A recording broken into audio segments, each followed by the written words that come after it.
Hey guys, welcome to the Podtendo podcast. We are thinking of changing up the format a little bit. So, normally you would listen to this a little bit. We'd ramble, tell you that there's a sound cue, and then we get into the game proper. We're going to switch up the format just a little bit. But the first thing I wanted to cover is just specifically why are we thinking about changing the format. So, I have a couple points here. The first one is it just gives us more time to play the game. So we go from a kind of a weekly episode, or maybe we're doing an episode 3 times a month. That's a possibility. It just gives us, if we're doing once a month, it's a really simple schedule to follow. It's not like, okay, when did I record? And we recorded 2 shows last time, so when's this next one? It's a little bit simpler in that sense, as well as it gives us just more time to produce more quality content. I like to call us kind of the 75%ers.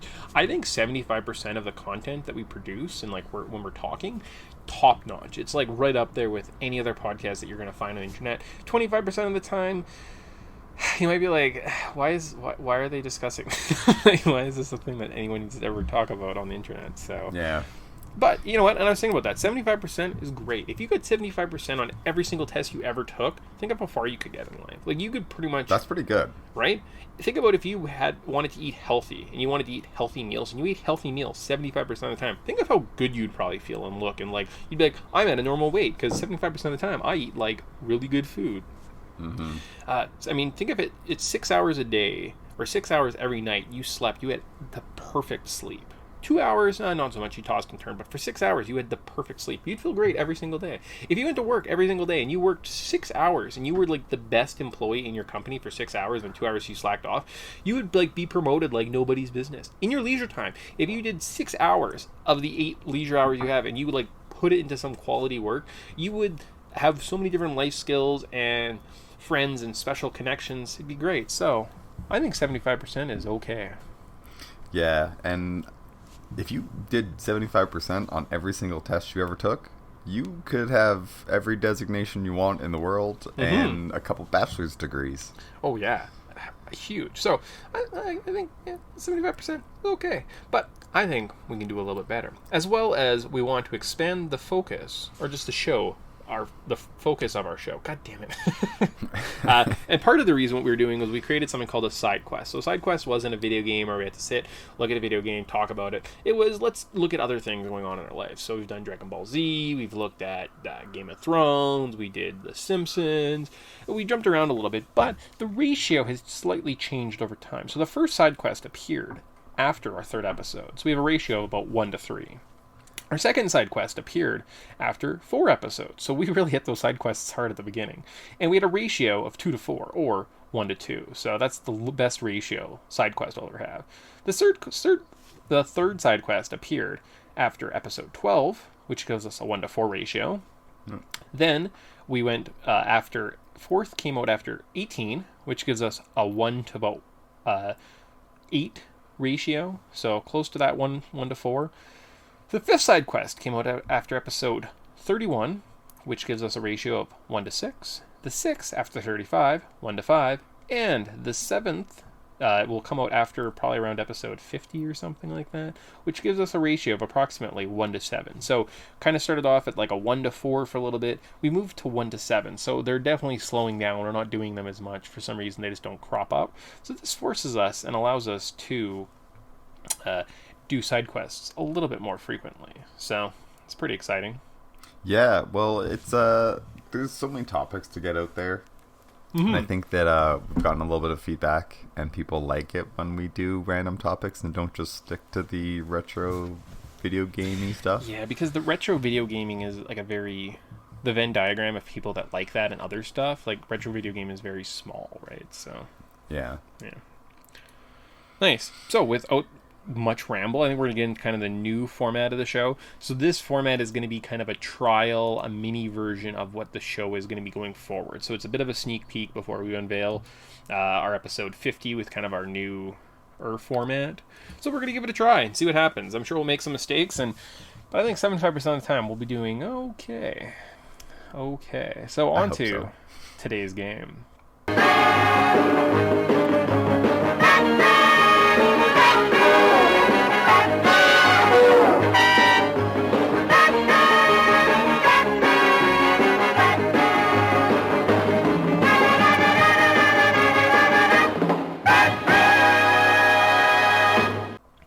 Hello, welcome to the Podtendo podcast, where we analyze, reminisce, and replay the glory of old Nintendo games. We can be contacted on Twitter at Podtendo Podcast, email us at podtendo@gmail.com, or check us out on Facebook at facebook.com/podtendo, or check us out on YouTube at youtube.com/podtendo.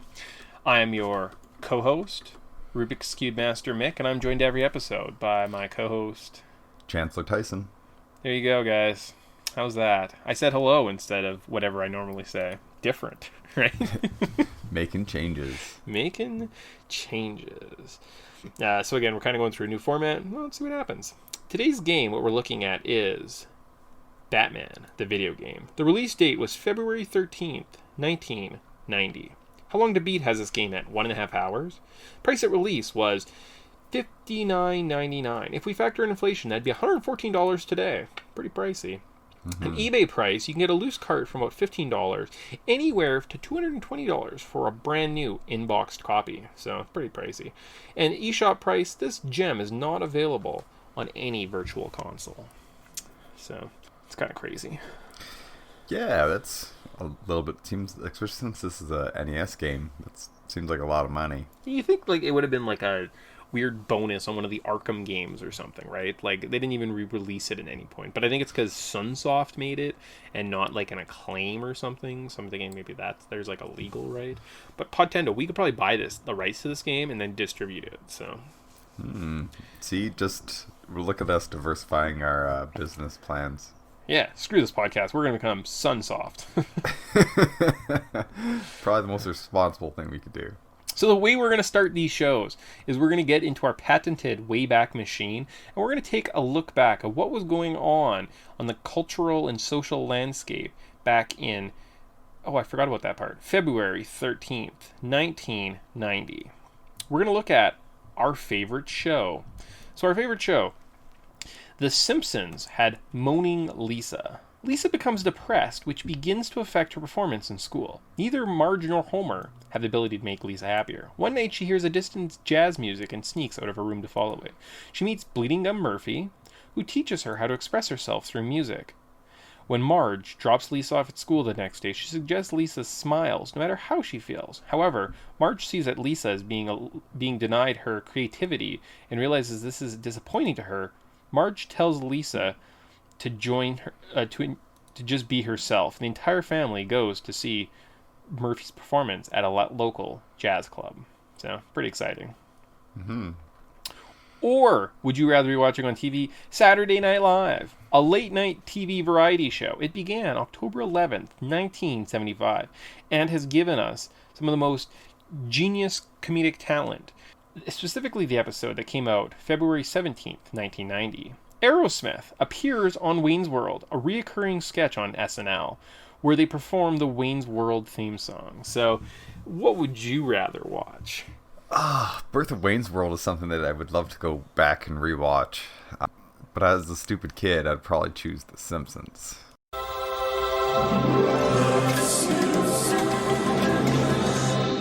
Hey, The Simpsons won. Of course they did. Yay, yay. All right. One of the other things I forgot that we might do in the future, so if you're listening, is we're going to come up with something called, like, the segment's going to be like, how fucked up is this, or something. And we're both going to look up a news story from February 13th, 1990. We then read you our news story, and we put a poll out. Who had the more fucked up news story? Yeah? How's that for an idea? That works for me. Excellent. Awesome. Great.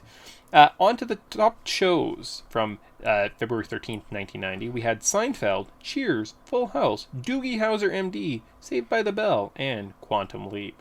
I feel like didn't we might have done a show in the 1990s recently, so... Yeah, especially since... When else did Quantum Leap play? Yeah. So top cartoons. We had Tiny Toon Adventures, Bobby World, Tailspin, and Rugrats. Top movies that came out around this time. Hard to Kill, The Haunting of Morella, Loose Cannon, and a few weeks before this, on January 19th, a personal family favorite, Tremors, was released in theaters. I feel like we've talked about Tremors being released before, so that's interesting. Yeah, I'd like to know what darn thing we're actually referring to. Like, what game? So the Yeah, top what video games that were released in 1990: Mario 3, so probably not that one, Metal Gear 2, and Metal Gear Snake's Revenge, so probably not those, so we didn't cover them. Dr. Mario 3, Final Fantasy, I don't think we were doing this, and Mega Man 3. I don't think we've done any of those games in this context, so I went back and looked. Maybe Castlevania 3? Potentially. That Okay. one would kind of seem to line up a little bit more closely than Yeah. another ones. All right. Yeah, probably Castlevania. Interesting. All right, but it's weird that Castlevania 3 didn't make my list of notable games that were released this year. So strange.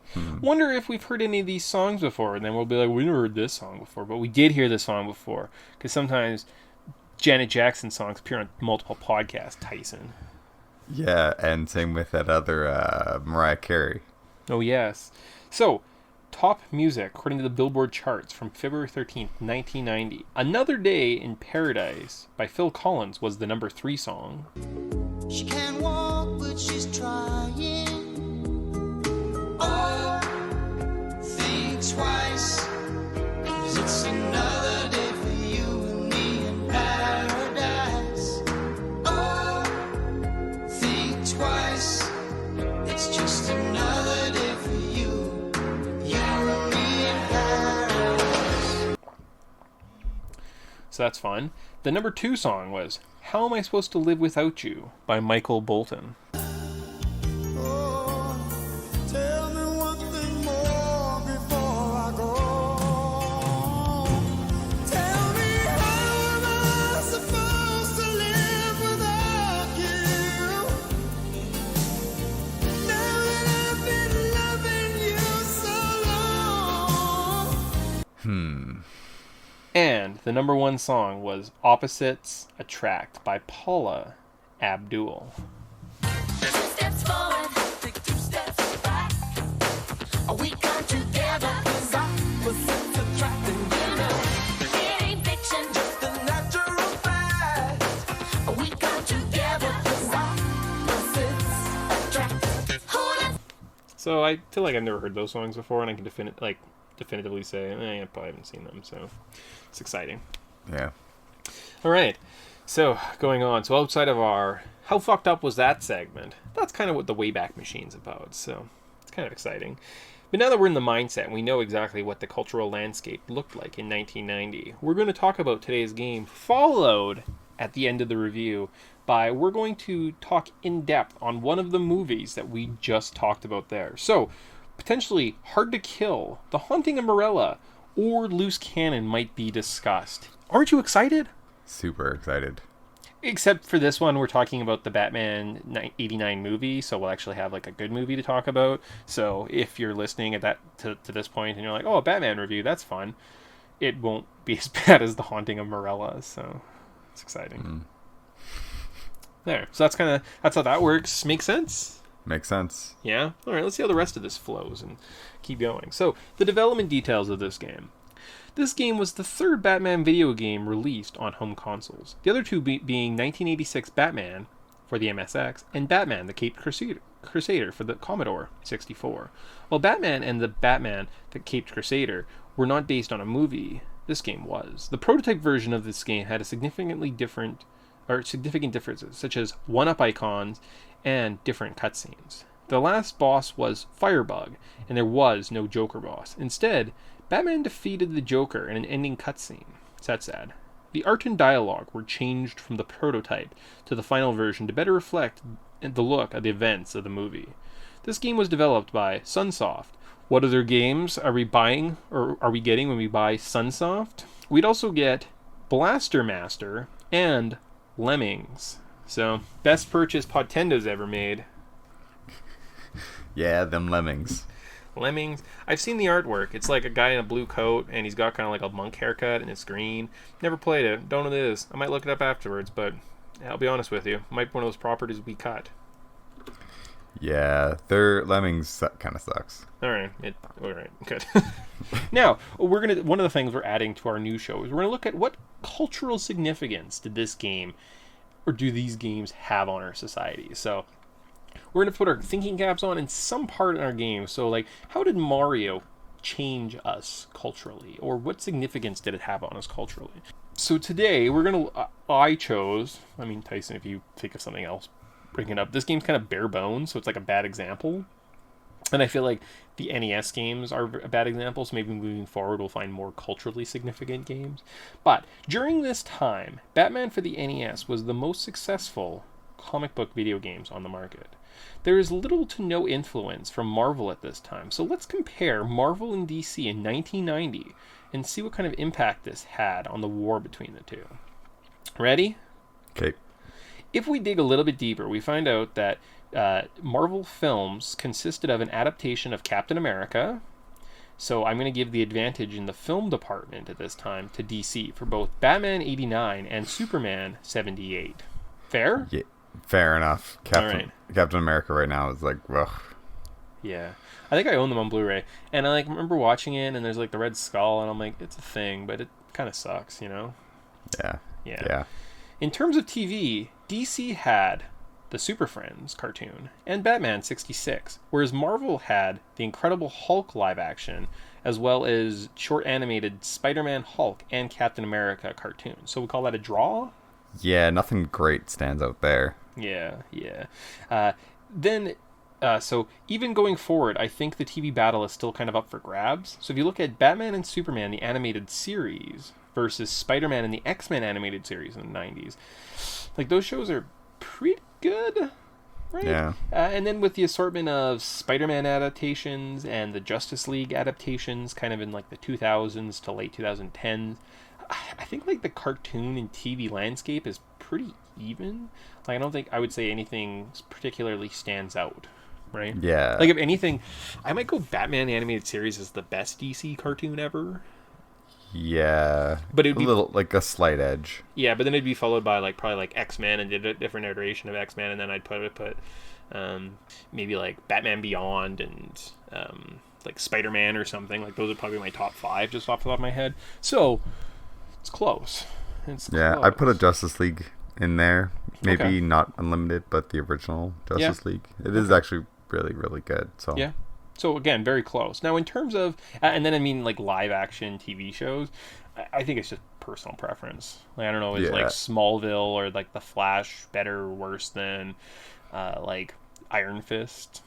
I haven't seen them. I can't really speak of it. Some people yeah, really like Daredevil. I guess it haven't comes seen down it, to that point. It's like, who's your favorite superhero character? Like if you like Superman and Supergirl, you're gonna probably be more favorited to those. When they're all basically the same kind of thing. They're not. Nobody's doing anything dramatically different. Yeah, no, that makes sense. So if we tally up the score, we've got DC's got 1. There's a draw, and so let's go into the paper. So specifically, these are comic companies. They're not TV show companies. Let's look at how they were doing in terms of comic sales. So, in best-selling comics in 1991, there was no info in 1990. It was like impossible. Everything, for some reason, just starts in 91, so I'm not sure what happened. Marvel had 22 of the top 25 best-selling comics. So, advantage Marvel? Yeah, you got to give them that. All right, so we got ones across the board. So, we need to give... Oh, and then if we give it the advantage of DC, that makes it 2-1-1 for DC. So, yay, DC. Even though Marvel properties would eventually take over the video game market, I think the Spider-Man games, outside of like the Batman games, I don't think DC has any good video games. Maybe Gods Among Us. Have you played that? Like Injustice? No, I haven't. I heard good Okay. things about I think good things about it, but never played it. Okay. So, and then I mean, if we know anything, I think Marvel. Like it's funny that Marvel kind of sucked at this point on the big screen and nothing exciting happened, whereas DC really had the market with Batman and Superman, and Marvel's just kind of caught up and they're like, haha, we're winning. And you're like, yep, that's it. So I don't know if that'll be like the deciding point or if there's ever like a war. I imagine they'll always stay separate entities for the most part. Yeah, it'd be sad to see them combined because then they won't really go Yeah. well off of each other. Yeah, I think it's people are better when they have rivals and you have something to fight against. So I hope the war continues. But for right now, in 1990, DC's got that. So how was that for a culturally significant moment? Pretty exciting. Exactly. Nice. So, the controls of this game. I might do cultural significance before the development details of the game, so we're just more focused on the game, if that makes sense. Okay. Okay, I'm making an auditory note for myself. Controls. For the most part, the controls handle quite well. Your jump arc is decent. You can vault off the walls. It's kind of like a prototype for Samus's wall jump, so I had a lot of fun playing around with that. You can select 4 fight styles. You can use your fists, a batarang, a shuriken that turns into like a weird tri-missile, or a gun, because that's the most Batman weapon ever, a gun. Yeah, we get to see a lot of Batman not being really true Batman at this point, but we can get into that for sure later. Yeah, and I'm like, oh yeah, of course. And I think start pauses of the game and select switches kind of your styles. So that's it for the controls. So first memory of this game. This is the first time, personally, I've ever played this game. Me too. I've seen the artwork definitely somewhere, like maybe in a rental store or a pawn shop. And judging by the price on eBay, I probably should have grabbed it when it was like $1 in the pawn shop. So shame on me. Mm-hmm. Shame on me. And I think one of my greatest conflicts I have, so speaking of just first memories in general of just Batman, I loved Batman as a kid. I remember we had this neighbor who was like a foster family, and my friend lived in that house, and he was moving. But I didn't really understand, I would just never see him again.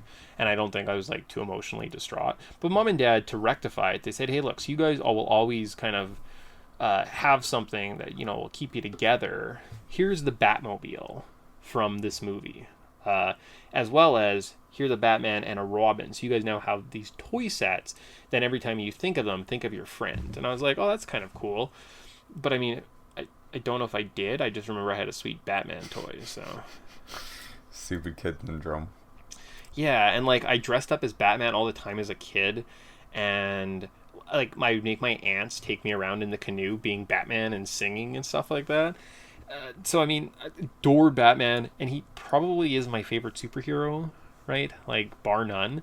But I have such a love affair, and I enjoy the Marvel media so much that it's always hard, pains me to be oh, but Batman is great too. So one of my greatest problems as a person is determining Marvel or Batman, But Batman, be honest with you, we're pretty cool. Yeah. Batman back in the day was just kind of still, he wasn't overblown. So I think everybody was a lot more favoritive towards him. Nowadays it's oh, you like Batman, who doesn't? So it's true. It's very true. I think my next vehicle, I'm just throwing this out there right now, another auditory. Next time you go to look for next vehicle, get a black car and get a sweet Batman sticker put on it somewhere, I think that would be cool. And then you can call it the Batmobile. I think you just need to save up and buy the Batman mobile and drive around it in real life. No, I don't. I want that black Honda Civic that Dad has. I might just at some point buy that and put a giant Batman sticker and just call it the Batmobile and just be I'm okay with my life, and get a cool cowl hat with the little horns and just be I've done it. I made it, guys. This is this is my life now. Yep, that's it. So on to the story of this game.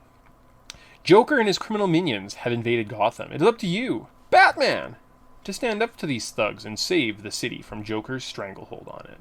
What a great story that was. See, when I read it, I'm sincere. When an announcer guy with the music, Amadeus, reads it, I'm a freaking jerk. What a guy I am, Our level notes section, where we kind of look at it in terms of kind of a little mini walkthrough, and we just discuss our experience of the actual gameplay of this game, is next. Normally we talk about it long enough that if you put on this podcast, you could play along, but this game's not that long, and the notes aren't that long, so I don't know if it would be really beneficial here. We're just going to tell you more about the outline, I guess, of the game. Yeah. There are 5 levels with 2 to 3 stages per level. Each level ends with a boss fight. So the level 1 was the intro level. Very linear, and it's not a bad introduction level, No, gets you used to swapping between all the bat weapons, because they give you a few of them. Climb up a tower, and then there's a blimp that you jump onto at some point, and you're this is a thing. And then you're on the streets or something where you fight Flying Beetle guy. He dive bombs you, and he destroys you, unless you somehow figure out his movement pattern, and then he becomes really easy. So I'm not sure what happened there. It's actually Killer Moth. Oh, Killer Moth comes in. Yeah. And if you kind of figure out, because he'll always shoot kind of those fireballs at the same spot. So if you figure out where to stand, you can just avoid getting hit. I ended up on the left side of the screen, and he would fly over me and then across, and as he came down, I just threw my shuriken at him, and it hit him, and then he went up to the top and just repeated, and I killed him, and I was like, take that, flying moth guy. Yeah, that's basically my experience as well. Nice. Level 2, we're off to the factory. I'm pretty sure we fight Wolverine as one of the enemies, but luckily we just pull out our gun and shoot him and he dies. Yeah, it's a good thing we have our gun and we just murder people. So, the most Batman. The boss of this level is like a big turret boss, so kind of the same as Mega Man 2. And then I looked up and this game came out after Mega Man 2, so they definitely just stole it. So, you have to like destroy one of the little guns, then destroy a blue light, and there's another blue light, and then you beat them, and I was like, it's too bad that this didn't come out before Mega Man 2, because this could be like revolutionary. So yeah, too bad it just ripped off another video game. Yeah, I do have to look at the wall jump though, because like maybe Ninja Gaiden. Actually, when we get to Ninja Gaiden, we'll see when that came out, because I know there's a wall jump kind of where you like jump on the wall and you can jump off. So I don't think Super Metroid invented the wall jump. No, I don't think they did. Yeah, alright. Well then. I don't think this game invented it either. So, but if it did, well done. Level 3 was the sewer / a cave. The first minion in this part, honestly, is a boss. He's a giant jumping guy who... I'm good that you have a gun. Let's put it that way. Because you like shoot him in his face, you know? I was like, how the hell he jumps all over the place? He's tough. Oh, it's just awful. Yeah. The platforming here was like still manageable. I'm gonna say that. Like I was able to get through it without just dying unmercifully. The boss of this area was a sword guy with a few perches to hide up on. So he had a big sword and there was like two little, I don't know, you could like wall jump up and sit on the top. And then he came and like grabbed you, and it was fun. Yeah. What's his actual name, Tyson? The electrocutioner. There you go. When you laughed, I was like, oh, so he actually has a name. Yeah, they all have a name. So the electrocutioner just has never had a fair share in a Batman game. Because even in Batman, was it Arkham City? You just like one punch him and he like... Or no, maybe it's Arkham Origins. I think it's Origins. Where you just like one punch him and knock him out, and then you steal his like electrocutioner gloves. Yeah, these are all the bad guys in this game are basically like the C tier of Batman villains. I don't know where they pulled out half these guys from, but I've never heard of them. So they probably went to the comics that were really popular in 1990, and they were like, oh look, Wolverine, this guy seems fun, we'll make a character model after him. Like, yeah, that's a different property. And they're like, but he's in like all these top popular comics right now. It's like, no, these are this small bin right here, this is what you gotta deal with. And you're like, good, Batman versus Killer Moth. Let's see how this goes. It'd be great. On to level 4, which is another factory. I think in one of the rooms here, it's actually impossible to clear. You have to somehow do a wall jump off a bunch of spikes, and I don't know how you would manage it. So I turned on a cheat that gave me high jump, and I just like jumped up to the top of the room. But otherwise, I don't know how you're supposed to like, because you're on these platforms and you fall down and you have to jump over. Well, maybe you have to like fall rather than jumping up, you have to go jump down. I don't know. I gave up. Don't really remember, to be honest. All right. The boss of this level is the blocks that go around on a track. What are they called? Oh, this is a dual container alarm. Oh, all right. So it's not like a guy from the... All right, fair enough. And then level 5, the final tower. I don't understand how you would beat this legitimately. So, I mean, you have to have a lot of patience, and the controls I don't think handle well enough to give you a fair share at it. But you basically have to wall jump up a corridor, like land one batarang on an enemy, do that 3 times, let them die, then jump across more spikes, and then up the other side and repeat. And I think it'd be like to not have cheats on would take a very long time. Yeah, this game is considered to be quite hard. The boss of this level, though, is Fireball.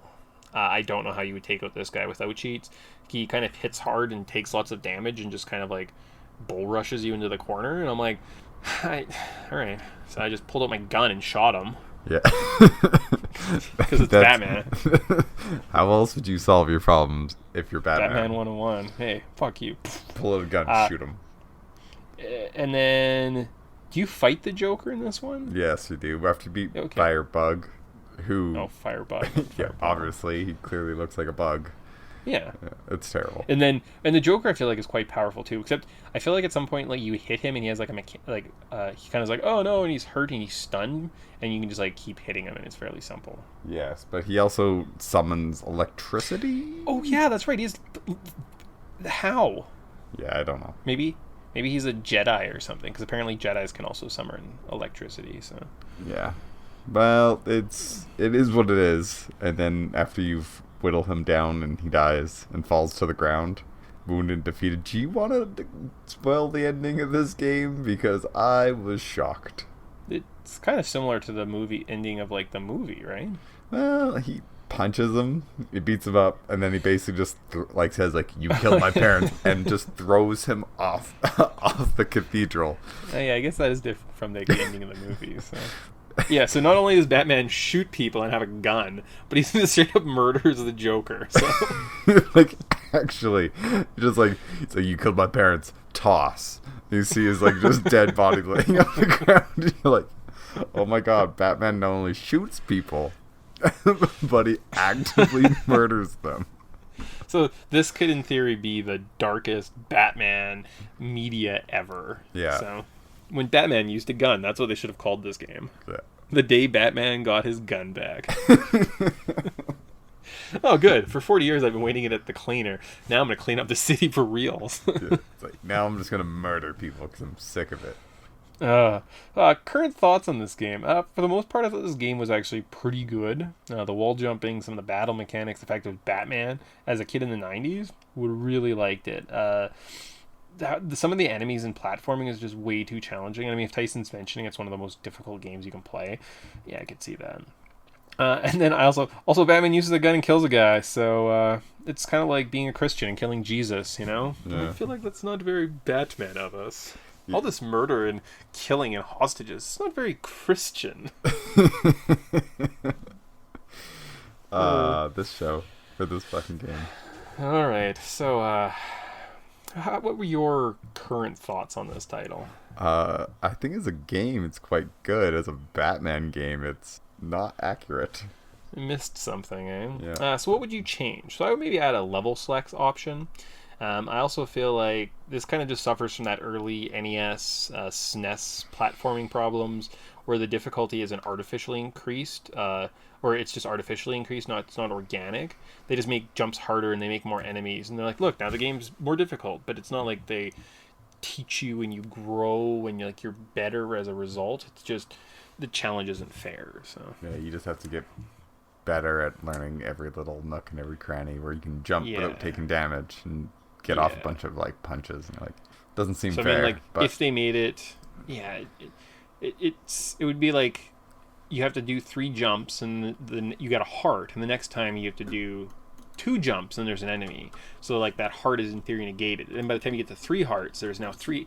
It just, I don't know, like game design back in the day, it was, I don't know if they got it. Like platforming, sometimes I'm like, this is just not fun. It's like hard for hard's sake, you know? yeah, exactly.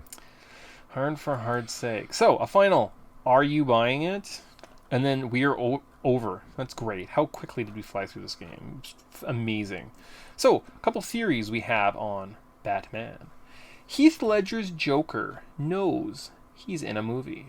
The quote at the beginning of the movie where he says, no, I killed a bus driver, from the opening heist, and the closing line, I think you and I are destined to do this forever, are references that he might be more meta aware of what's going on than anything, and that's why he's so crazy. Are you buying it?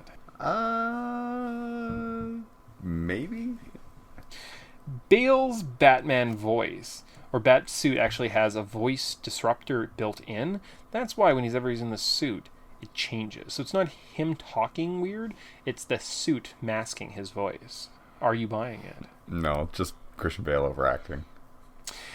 Robin is Batman's built-in kryptonite. So this theory suggests that Batman keeps a stash of his friends' weaknesses at hand in case that he needs to take them down. So maybe they're possessed by something evil, they turn. Batman, however, doesn't have this built in for himself. He doesn't just have a gun sitting there and be like, I'll fucking off myself if this happens. What he does is he's been grooming his weakness all the time. If he was ever to turn to the dark side, the person who knows him best and is physically capable of taking him down is none other but Robin, who's in his very own Batcave. Are you buying it? Well, Batman does say that he has a contingency plan for everybody. So Nightwing could technically be that.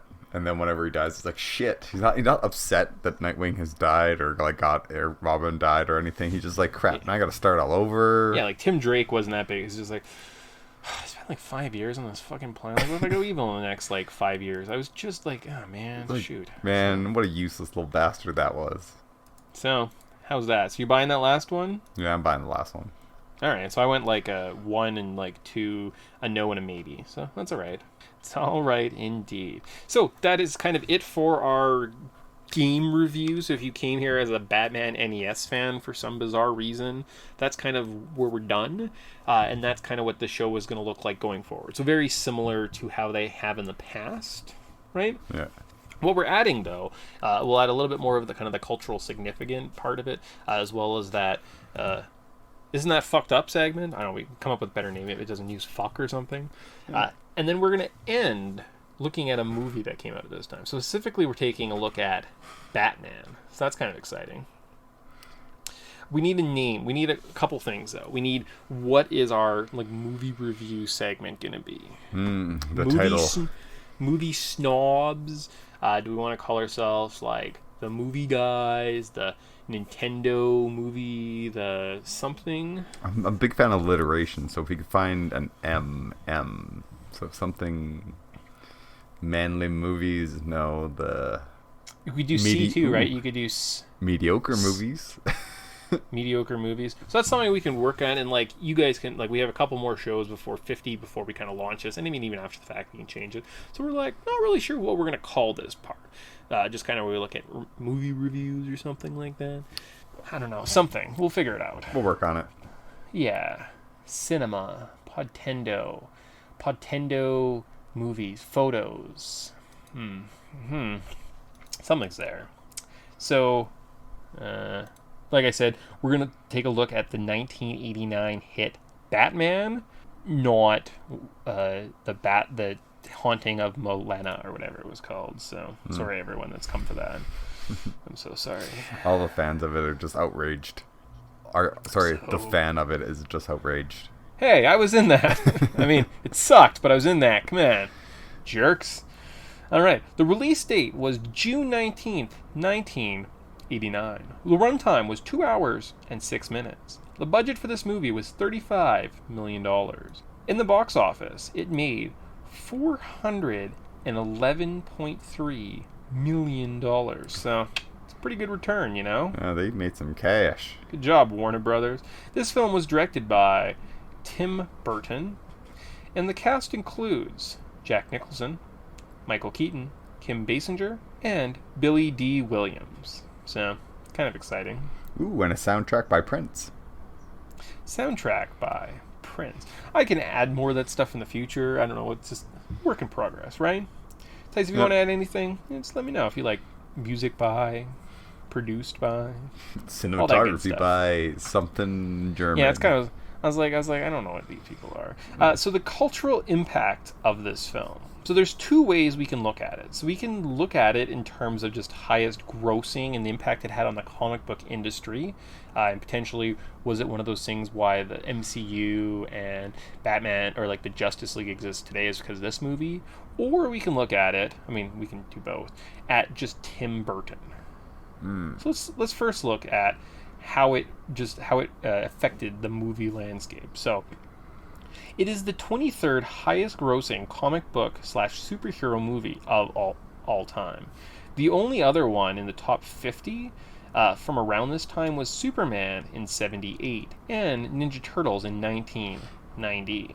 I would say that between these films, Batman is probably the darkest and like best film, right? Yeah, well, it's a movie that you could put on and not get embarrassed by. Like, I watched the 90s Teenage Mutant Ninja Turtles, and it's kind of lame, but, like, I grew up with it, so it has a big nostalgic factor to me. Superman's basically, like, the cardboard of people. So I think Yeah. that this Batman movie is like it's creative atmosphere. It's pretty to look at. The dialogue isn't outrageous. The plot's very tight knit. Yeah, it's definitely the best of the three for sure. And I think it did actually have a big impact, influencing a lot of other movies coming down the pike. Especially kind of this set the bar for a dark take on a superhero, because people are going to assume that it's going to be super campy because Michael Keaton, Jack Nicholson. Well, Jack Nicholson's known more for his dramatic roles, but I know Michael Keaton was a comedian before this, so.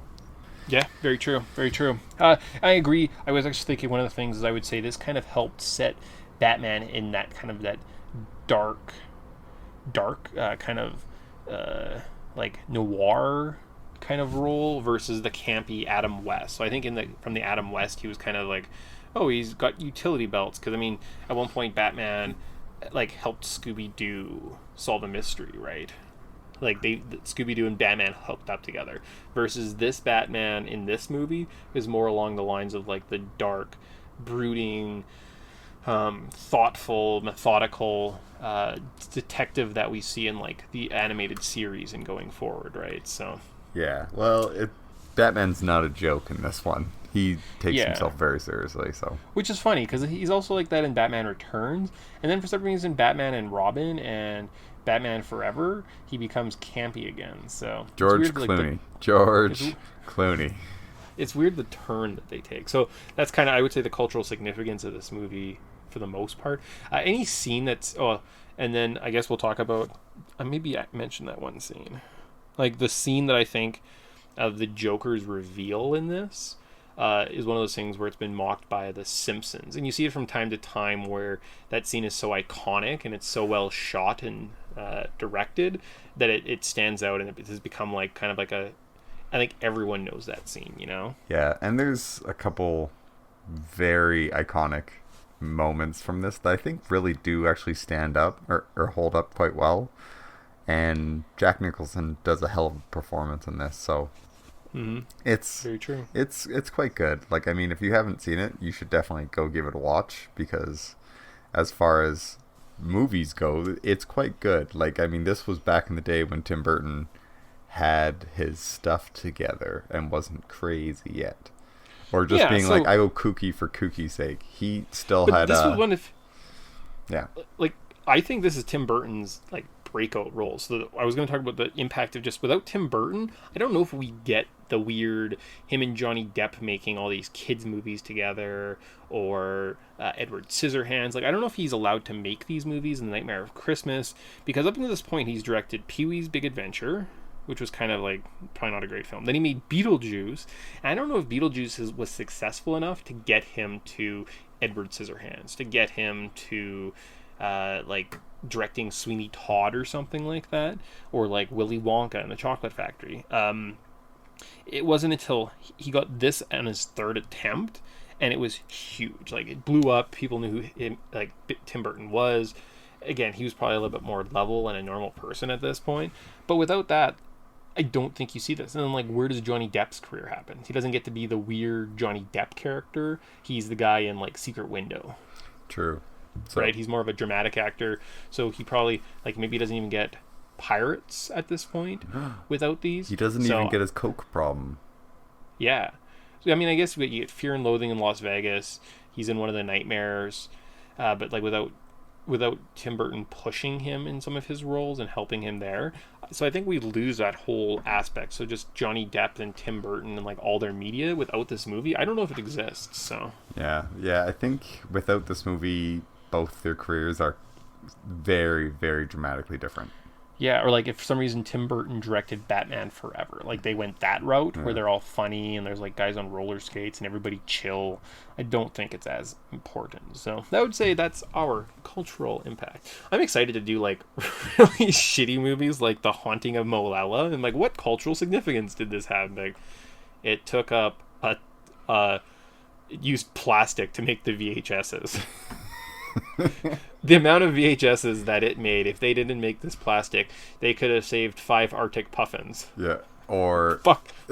all the room it took up in the landfills. Yeah. It could have been used for something actually useful, like not that movie. So this one is definitely a bigger movie to start on, but I think that's for sure. And you know what? If it broadens our audience and brings in some Batman fans, that'd be very fun. So let's look at the plot summary. I don't know if we should do cultural impact first or plot summary. I don't know. What are you guys feeling, Internet? Maybe we'll do plot summary first in the future? Yeah, we'll mix it up. All right. So the plot summary. Commissioner Gordon and Harvey Dent are tasked by making the city safer. A journalist named Vicky Vale investigates the rumor of a vigilante, Batman, who, ironically, also starts a fling with billionaire Bruce Wayne. So, Vicky. Some plot points bring a criminal named Jack Napier to Axis Chemicals, where his death has been plotted. Commissioner Gordon and Batman arrive at the same time and try to arrest Napier. This obviously doesn't go as planned, and Napier falls into a vat of chemicals. Napier survives and now has white skin, green hair, and refers to himself as the Joker. His newfound insanity sees him take over the crime syndicate and begin running Gotham. Naturally, because that's how movies work, he now has a thing for Vicky Vale, and after luring her to the art museum, Batman arrives to rescue her and provide her an antidote for the poison that she's been given. Bruce now has to pretend that he doesn't know what's going on about the whole abduction and rescue plot when visiting Vale. However, the Joker shows up, shoots Bruce. He's okay, don't worry. A question that was asked of, have you ever danced with the devil in the pale moonlight? And this reminds Bruce of the events that led to his parents' death. Now, it's personal. Batman sets off to destroy Axis Chemical, while the Joker throws a parade where he promises free money to everyone. This was obviously a ploy to dispense the smile gas, a toxin which causes people to laugh to death, to the crowd. Batman uses the Batwing to tow the balloons above the crowd, but is shot down by Joker and his big gun.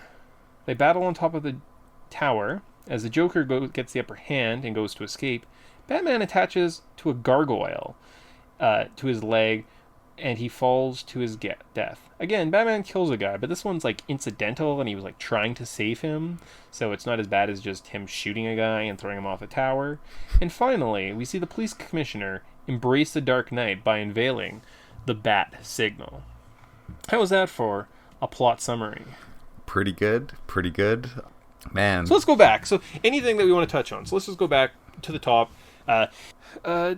Introduction to the world. How is the introduction of the world done? So it kind of... there's the opening sequence with the tracking shots, I think, right? Yeah.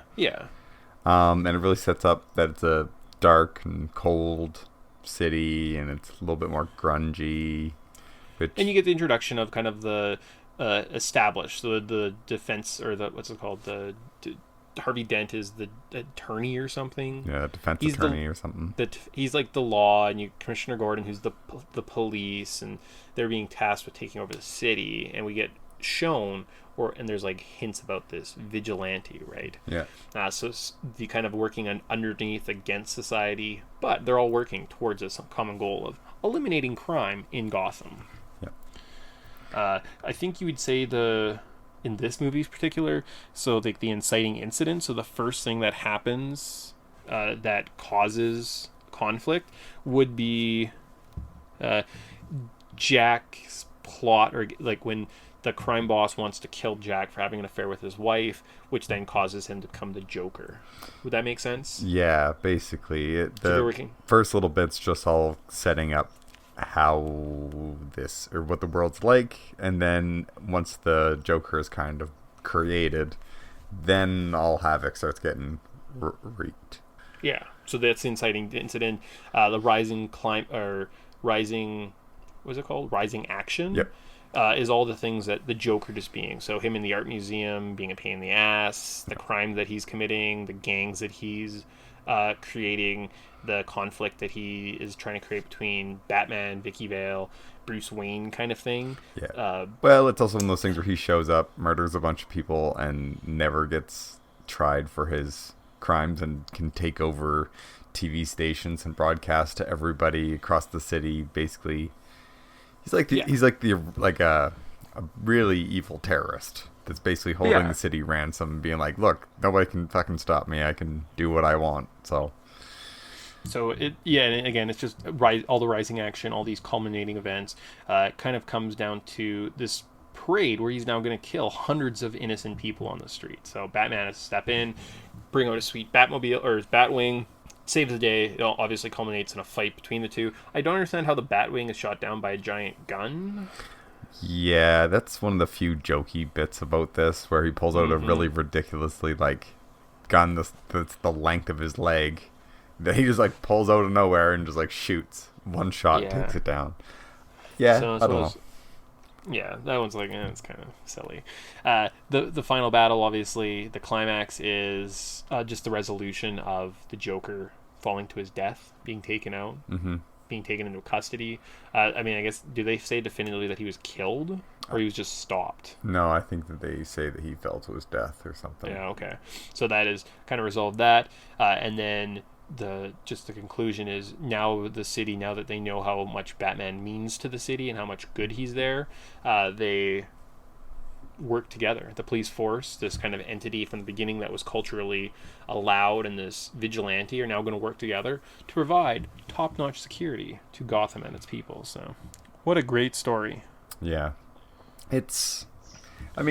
Plot-wise, it's not spectacular, but when you are actually watching it, it's very enjoyable. It keeps your attention. It's good pace. Simple plots work too, right? It doesn't need to be superly complicated. It's shot well, it's acted well, it's written well. You'll enjoy it top to bottom, right?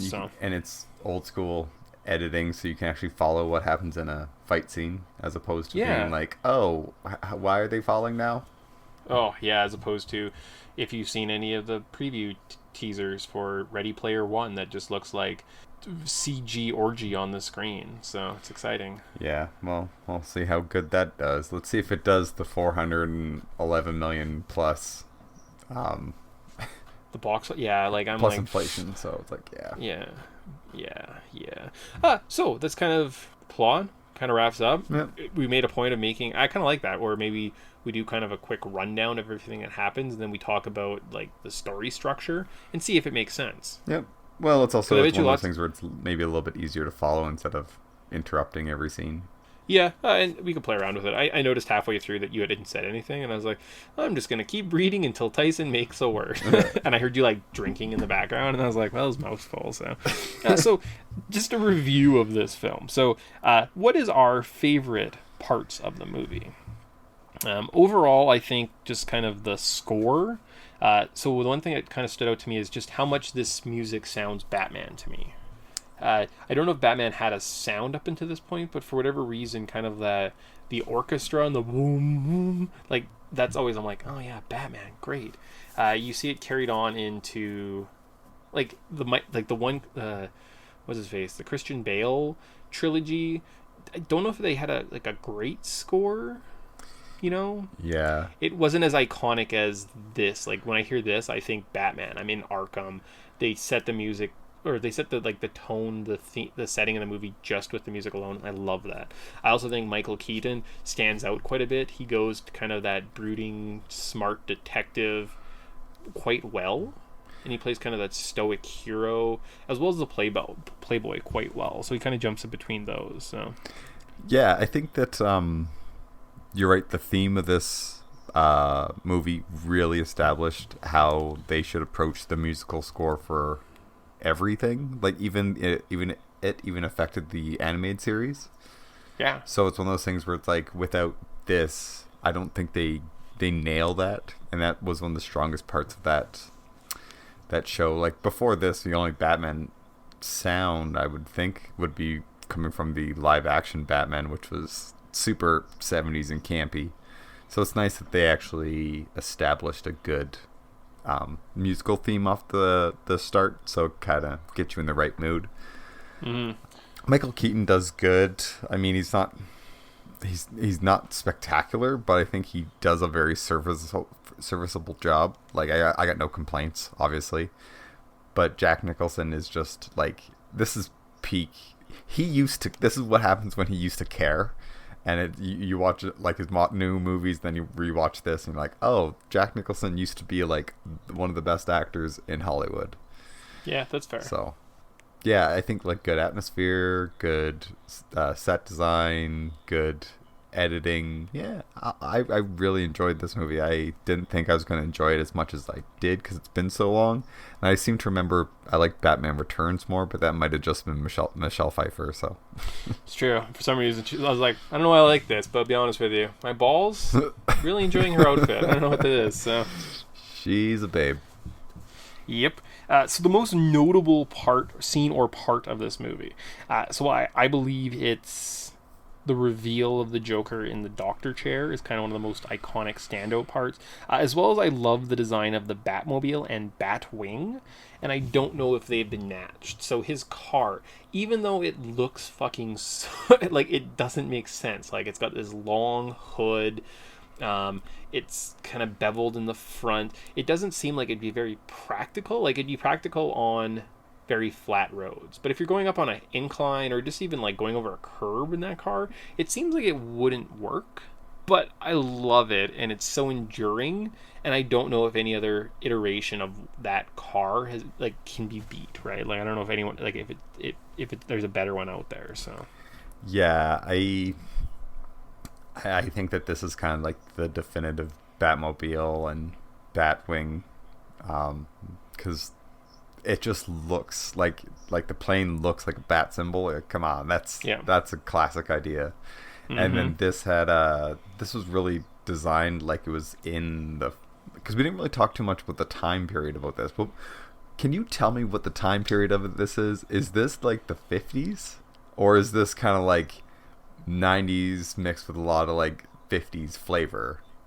Oh, interesting. So you don't know what era or what time period this is set in. Yeah, it's kind of like, obviously it got shot in like the late 80s, early 90s, but it's just like looking at like the cars they drive, the fashion, the set design. It's very timeless, and like that's a really tricky thing to do.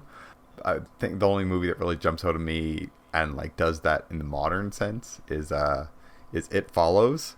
It's like, yes, people have cell phones, but they're different type of cell phones, and they're dressed with old clothes and driving old cars. I think that I'm always fascinated with that stuff because it kind of puts you in this world a little bit better.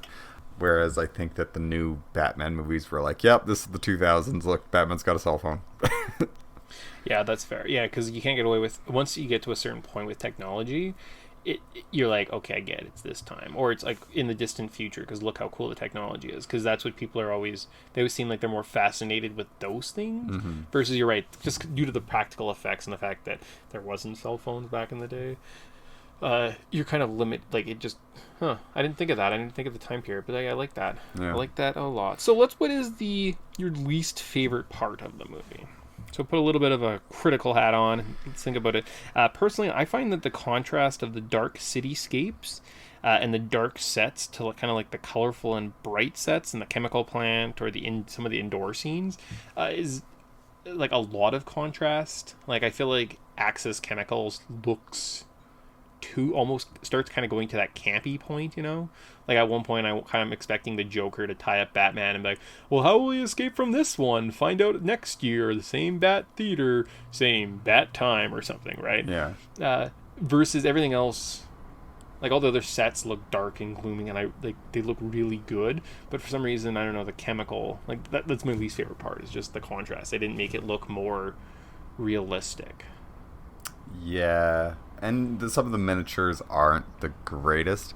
My biggest quarrel is the love triangle that gets shoehorned in here, where Batman really likes Vicky Vale, and now the Joker's like, well, I'm really attracted to you, and I'm crazy. So it's like, this seems weird. Like, all the girls in the city you could have had a thing for, you picked the girl that I'm also having a thing for. It's weird there's not more girls in the city. Yeah. That kind of, yeah. Yeah. It's like the girl's only role is to be basically sought after by men or saved by guys. She doesn't really have a moment to shine.